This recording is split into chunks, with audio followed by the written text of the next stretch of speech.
Ever since I started my YouTube channel, my parents have been asking a lot of questions such as how does this work, why does this happen, or what does this do? So I thought to myself I'd make this series for them and other people that aren't into tech and just want to know how it works. So for my first video of the series, I thought I'd do a simple one: how do computers work?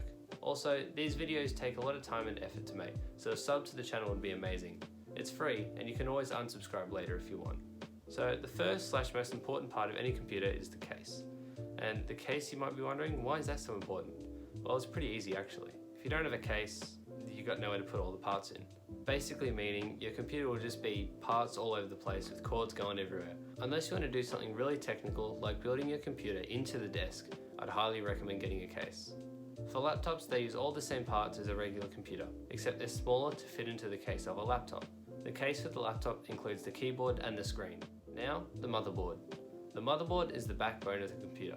Every single piece and part connects to it. The motherboard is crucial as it allows all the different parts to connect and work together. Now this little thing is called the CPU, or Central Processing Unit, and this is basically the brain of the computer. This is the component that does all the processing and registers all the inputs such as keyboard clicks, mouse clicks, or touches if the device is a touchscreen. Now, these things run hot. The recommended temperature for any CPU is about 75 degrees maximum, meaning that basically any hotter than that could damage it. But in some cases, they can get up to 100 degrees Celsius or even hotter, which is why they need some form of cooling. The most common way to cool computers is using a fan, like this one. But these don't look too good, so some people like to spruce them up with some RGB lighting. But if you don't think the fan is enough, there's always water cooling. But that's an entirely different thing and I'm not going to get into it this video. Now, RAM.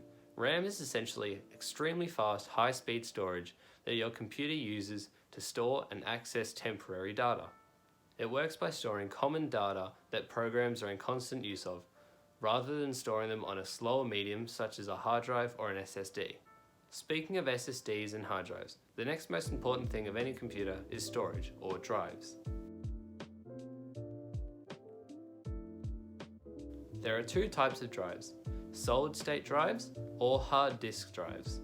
A hard disk drive, or HDD, is an old-school device that uses mechanical platters and a moving read-write head to access data. A solid-state drive, or SSD, is a newer, faster device that stores data on an instantly accessible memory chip.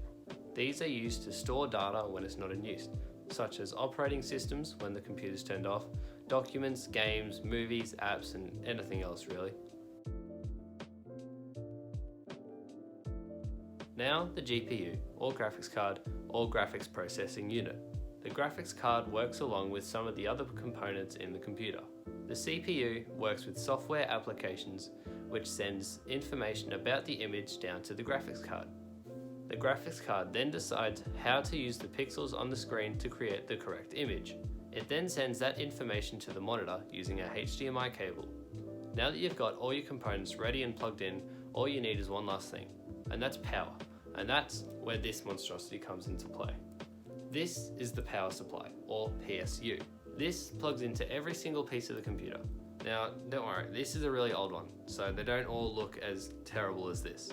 A lot of new power supplies are modular, meaning that you only need to use whatever cords you need, which would have been good for me because I barely used any of these ones. Any piece of hardware that's not inside the computer's case is called a peripheral.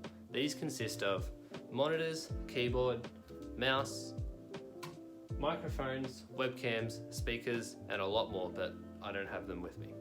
And that's basically how computers work. That's what all the different components of a computer does. Hopefully this has helped you learn a lot that you didn't already know about computers. If there's anything you'd like me to explain how it works, let me know with a comment down below. That's it for today. Thanks for watching. Don't forget to like and subscribe, and I'll see you all in the next one. Later.